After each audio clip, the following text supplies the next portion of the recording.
Good morning সবাইকে। Blogging with SB channel থেকে জানাই সবাইকে স্বাগত। দেখো আমার সকাল সকাল স্নান হয়ে গেছে, এরপর গোপীসোনাকে পুজো করাও হয়ে গেছে, গোপীসোনার সেবাও হয়ে গেছে, গোপীসোনাকে সাজিয়ে গুজিয়ে বসিয়ে রেখেছি।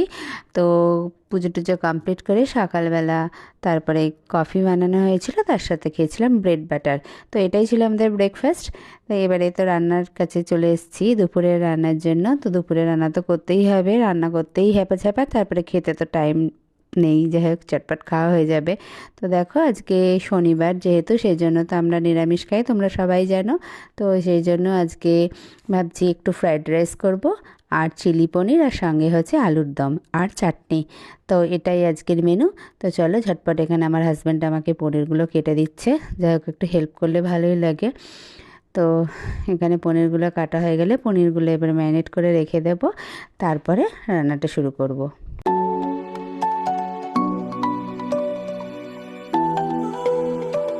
তো চাল তো ভেজানোই হয়ে গেছে, তোমরা দেখতেই পেয়েছো। আগে চালটা ভিজিয়ে রেখেছি, চালটা ভিজুক ততক্ষণ।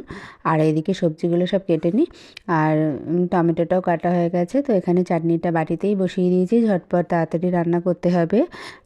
তো সেই জন্য আর কি বাটিতেই চাটনিটা বসিয়ে দিয়েছি। আর এখানে পনিরগুলো ম্যারিনেট করে নিচ্ছি। প্রথমে দিলাম নুন, তারপরে দেবো এর মধ্যে লঙ্কার গুঁড়ো, এরপরে দিচ্ছি অল্প করে একটু গোলমরিচ গুঁড়ো, তারপরে দিলাম কর্নফ্লাওয়ার আর সামান্য একটু ময়দা।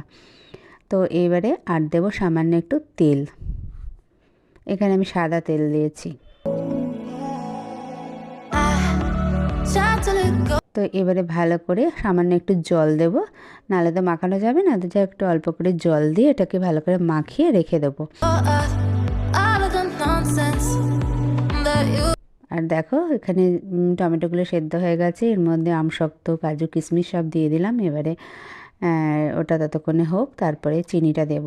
আর এদিকে ফ্রাইড রাইসের সবজিগুলো সব ভেজে নিচ্ছি। কড়াই সাদা তেল দিয়ে দিয়েছি, তার মধ্যে 2 চামচ ঘি দিলাম। এবারে সব সবজিগুলো ভেজে নেব, আর এর মধ্যে গোটা গরম মশলা ফোড়ন দিলাম।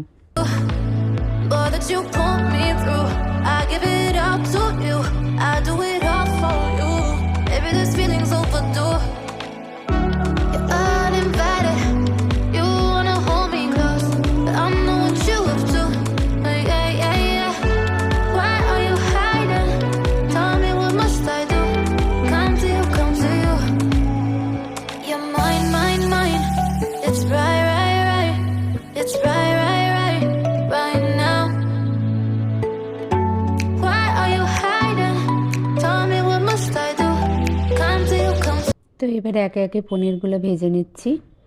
পনিরগুলো ভেজে তুলে রেখে তারপরে সবজিগুলো দিয়ে যেভাবে চিলি পনির করে সেভাবে এটাকে করব। এখানে নিরামিষভাবে বানাচ্ছি বলে এখানে আমি পেঁয়াজটা অ্যাড করিনি। পেঁয়াজটা দিলে তো আমিষ হয়ে যাবে, সেজন্য আর কি এখানে ক্যাপসিকাম আর টমেটো দিয়ে আমি এটা চিলি পনিরটা বানিয়েছি। তো যথেষ্ট ভালো হয়েছিল।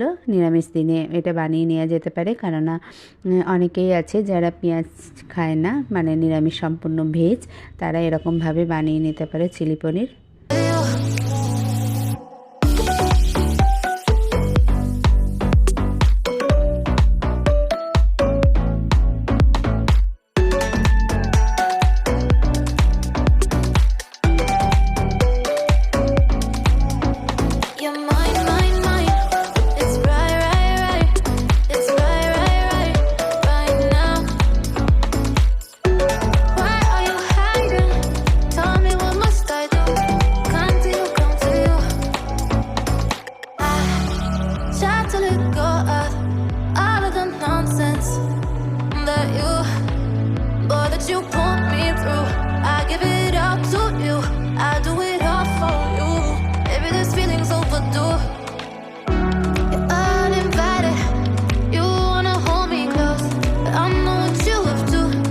চিলি পনির বানানো কমপ্লিট হয়ে গেছে। এবারে করে নেবো আলুর দম। আলুর দমের জন্য আমি মশলা এখানে সেভাবে বিশেষ কিছু দেবো না। এখানে পোস্ত, চারমগজ বাটা, কাজু বাদাম বাটা, আর তো তার সঙ্গে আদা বাটা, লঙ্কা বাটা সবই রয়েছে।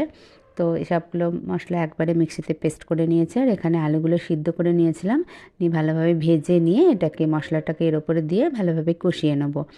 তো এটা সাদা সাদা টাইপেরই হবে, এখানে হলুদ ব্যবহার করব না। এখানে আর কি হলুদ ছাড়াই পুরোপুরি রান্নাটা করব। তো দেখো এটাও খেতে খুব ভালো লেগেছিলো। এর মধ্যে কয়েকটা কাঁচা লঙ্কা দিয়ে দিয়েছি।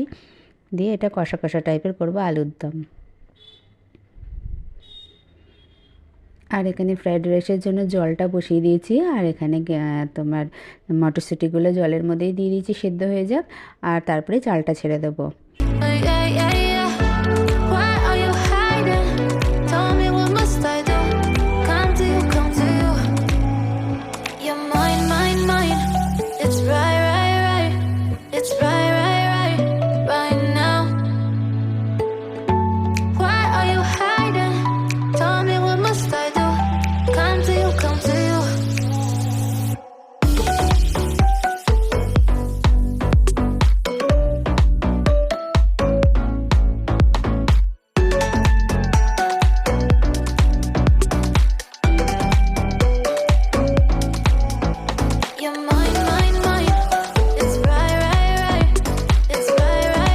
ফ্রাইড রাইসও রেডি হয়ে গেছে। এর মধ্যে অল্প করে একটু গুঁড়ো গরম মশলার গুঁড়ো দিয়ে দিলাম, দিয়ে এটা রেডি হয়ে গেল।